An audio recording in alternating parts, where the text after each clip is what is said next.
The cold did not care who lived or died. In the dim glow of a single lantern deep beneath the frozen streets of Bastogne, American paratroopers listened to the distant growl of engines moving through the dark. It was December 21st, 1904, the heart of the Battle of the Bulge, and the German Panzer divisions were sliding into position for the attack they believed would finish the defenders once and for all.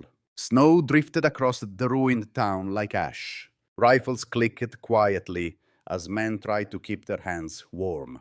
No one had enough food. No one had winter gear, and yet no one was leaving. At the center of that cramped cellar stood Brigadier General Anthony McAuliffe of the 101st Airborne Division, studying the map that would shape the Battle of Bastogne. Surrounded, outnumbered 5-1, cut off from every road, every supply line, every hope of retreat. But McAuliffe saw something the German Panzer divisions did not. Bastogne was not a trap for American paratroopers. It was a trap for them. Why would an American commander allow his own men to be encircled? And how could that decision destroy 5 armored divisions in Hitler's last offensive in the West? The Battle of the Bulge did not begin with heroism at Bastogne. It began with disaster. At dawn on December 16th, 1944, a thunderstorm of artillery erupted across the Ardennes as 1,600 German guns opened Hitler's last offensive in the West. Entire ridgelines shook. American positions vanished in clouds of fire and frozen earth. On the Schnee, Eiffel, the inexperienced 106th Infantry Division, was smashed, encircled, and forced to surrender more than 8,000 men, the largest mass capitulation of US forces in Europe. To the south, the 28th Division was torn apart in the streets of Clairvaux, its stand buying only hours, while the German Panzer divisions rolled west. The message was unmistakable. A long defensive line could not hold. A thin, scattered front could not contain a concentrated armored blow. And as the German attack widened the gap, creating the bulge that gave the Battle of the Bulge its name, the American command scrambled to find a force that could reach the crossroads town of Bastogne before the enemy did. That force was the 101st Airborne Division. They were elite American paratroopers, but exhausted from months of fighting under strength and lacking winter clothing. At IRU 300 on December 18th, without clear intelligence, without proper gear, and without their commanding general, the men of the 101st loaded onto trucks at Mourmelon and drove north into the storm. Their only orders were simple and brutal: hold Bastogne at all costs. When Brigadier General Anthony McAuliffe arrived, the situation was collapsing. The German Panzer divisions were already fanning out to encircle the town. Major General Troy Middleton, commander of the 8th Corps, briefed McAuliffe as staff officers burned documents around them. The roads were failing, units were shattered, and Bastogne, with its 7 converging highways, was about to become the single most important point on the map of the Battle of the Bulge. McAuliffe asked one question: how long do we hold? Middleton's answer was honest. Maybe 3 days, maybe a week, maybe until you all die. Then he added the sentence that changed everything: don't worry about getting surrounded. If they surround you, you'll have them right where you want them. At first, McAuliffe dismissed it as optimism, spoken for morale. But as he studied the frozen ridges and narrow roads weaving toward Bastogne, he realized the truth. In the Battle of the Bulge, mobility was everything, and the German Panzer divisions needed those roads far more than American paratroopers did. If the enemy surrounded Bastogne, they would not be trapping the 101st Airborne Division. They would be sacrificing their own speed, feeding their armor into a place where prepared defenses, artillery, and terrain could tear them apart. The Battle of Bastogne was not fate. It was a choice, and it began with that realization. On the afternoon of December 19th, 1944, inside a dim basement in Bastogne, the commanders of the 101st Airborne Division crowded around a map spread across a wooden table. One bare light bulb flickered overhead. Outside, artillery thudded along the distant ridgelines. American paratroopers, cold and exhausted, were digging foxholes in frozen ground. Brigadier General Anthony McAuliffe waited until every officer had squeezed inside.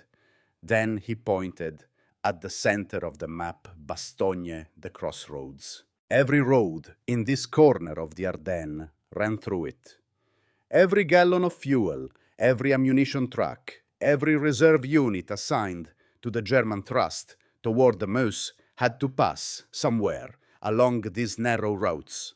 And the German Panzer divisions, the armored heart of Hitler's last hope, could not race across snow-covered forests or cut straight through the ridges. They needed the roads. They needed Bastogne. McAuliffe explained the truth that would define the Battle of Bastogne. When they surround us, they are not trapping us. They are committing themselves. Once the Germans closed the ring, they would have to pour their armor into predictable avenues of attack. The American paratroopers could pre-register artillery on every road. Anti-tank guns could be hidden at every bend, and the defenders could give ground when needed, drawing German assaults deeper into prepared kill zones. Outside the cellar, those defenses were already taking shape. The 501st anchored the eastern line. The 506th held the northern ridges near Foy. The 502nd secured the northwest approaches. The 327th Glider Infantry stretched across the long southern arc, thin but determined. At the center, 3 battalions of 155 mm howitzers waited like coiled steel, ready to fire in any direction. Behind them, a small but vital reserve of tanks and tank destroyers from the 10th Armored Division stood ready to plug any breakthrough. By December 20th, the ring began to close. The Battle of the Bulge was tightening around the Battle of Bastogne. At 1500 hours, the 1st German probe, a company of infantry from the 26th Volksgrenadier Division, advanced up a snowy road. The American paratroopers held their fire until the enemy was only 200 meters away. Then rifles, machine guns, and mortars broke the silence. The attack collapsed within minutes. American losses, 3 wounded. German losses, dozens dead on the road. A second attack came that evening, heavier, supported by Mark V tanks from one of the German Panzer divisions. M18 Hellcat tank destroyers of the 705th Battalion fired from concealed positions. In less than 2 minutes, 3 German tanks burned, and the rest pulled back into the darkness. To an outside observer, these might have seemed like small engagements, skirmishes against the local probes. But in truth, they were the opening chapters of a pattern the Germans could not break. Every hour spent assaulting Bastogne delayed their race to the Meuse. Every tank lost here weakened their offensive across the entire Battle of the Bulge, and every failed attack confirmed that the German Panzer divisions had walked into a trap designed by terrain firepower and the resolve of the 101st Airborne Division. The news had closed, but it was the attackers, not the defenders, who were beginning to choke. As the Battle of Bastogne entered its 3rd day, the defenders faced an enemy far more dangerous than the German Panzer divisions, hunger-cold and dwindling ammunition. The wounded lay in barns' basements and makeshift aid stations, with little more than blankets to keep them alive. The division's main medical company had been overrun early in the siege. Morphine was scarce. Plasma was nearly gone. Surgeons worked with the frozen hands, using whatever tools they could salvage from shattered supply trucks. For the American paratroopers of the 101st Airborne Division, The Battle of the Bulge had become a fight not only against steel, but against the slow crushing erosion of human endurance. By December 21st, artillery crews were rationing shells to 10 rounds per gun per day. Riflemen counted every bullet. Machine gun crews fired only in short, disciplined bursts. Across the line, men were living on half rations, then quarter rations. Their breath hung in the air like smoke. Their boots froze, yet the German pressure mounted. On the morning of December 22nd, 4 German officers carrying a white flag approached the American lines. They delivered a neatly typed message from General Heinrich von Luttwitz, commander of the Kielselwindende Panzer Corps. It demanded surrender. An honorable capitulation, it said, would spare further bloodshed. Brigadier General Anthony McAuliffe read the letter in the cellar headquarters, then smiled. His response was a single word: nuts. When German officers asked what it meant, Colonel Joseph Harper translated it bluntly. It means go to hell. And then, at dawn, on December 23, the sky finally opened. Hundreds of C-47 transport planes swept over the lines, dropping 24 tons of ammunition, medical supplies, food, and plasma. Parachutes of every color drifted down across the snowy fields. Behind the transports came P-47 Thunderbolts, diving on German positions. Within minutes, columns of smoke reached into the sky. The airlift and airstrikes transformed the Battle of Bastogne. Then came Christmas morning, December 25th. At 0300 hours, the enemy struck with their largest assault of the siege. Nearly 4,000 infantry smashed into the western perimeter near Hemroll. In the darkness, the line buckled. But the defense did not break. Tank destroyers struck the German flanks. Artillery pounded the road they had advanced on. Paratroopers counterattacked, house by house, room by room, until by noon the breach was sealed. 18 German tanks burned in the snow. The largest German effort of the siege had failed. And with that failure, the outcome of the Battle of the Bulge began to tilt. Bastogne still stood. When the rumble of engines finally echoed from the south on December 26, 1944, it marked more than the end of the siege. It marked the tipping point of the Battle of the Bulge. Tanks of the 4th Armored Division broke through German lines near Assenoise and linked up with engineers of the 101st Airborne Division. News reports later called it a rescue, but General George Patton never used that word. To him, the Battle of Bastogne was not a dramatic recovery of trapped troops. It was the deliberate destruction of the German Panzer divisions that had overstretched themselves in Hitler's final gamble. From the American perspective, Bastogne proved a fundamental strategic truth. An enemy can be strongest when moving fast, yet weakest when forced to stop. The German Panzer divisions had entered the Battle of the Bulge expecting chaos and collapse.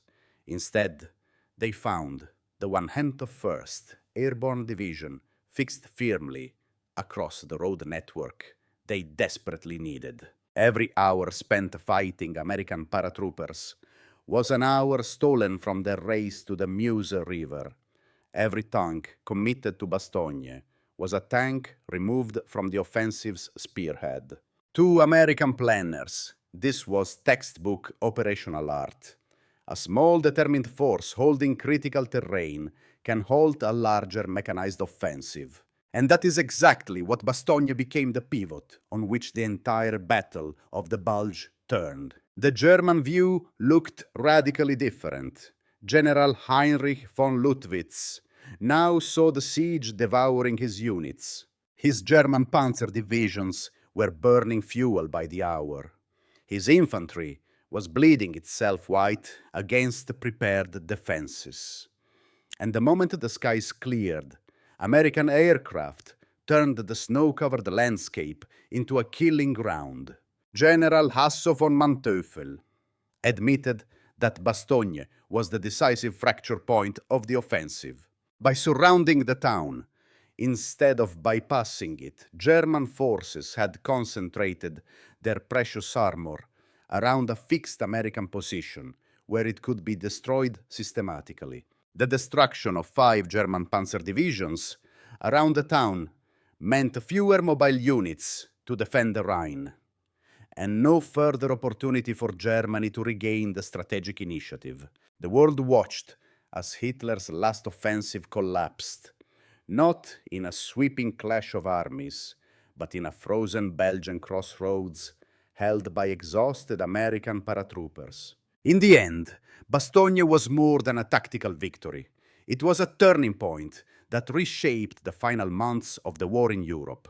When the guns finally fell silent around Bastogne, the snow-covered fields were littered with the wreckage of 5 German Panzer divisions that had once been the core of Hitler's ambition in the West. What began as a rapid armored thrust in the Battle of the Bulge ended as a desperate struggle to escape the trap they had helped create. The American paratroopers of the 101st Airborne Division, cold-hungry, undersupplied, had done what entire armies could not. They held the one crossroads that mattered, and in doing so, they shattered the last offensive Germany would ever launch on the Western Front. The legacy of the Battle of Bastogne is not just the iconic Nazi reply or the dramatic moment when Patton's tanks arrived. It is the demonstration of a timeless military truth.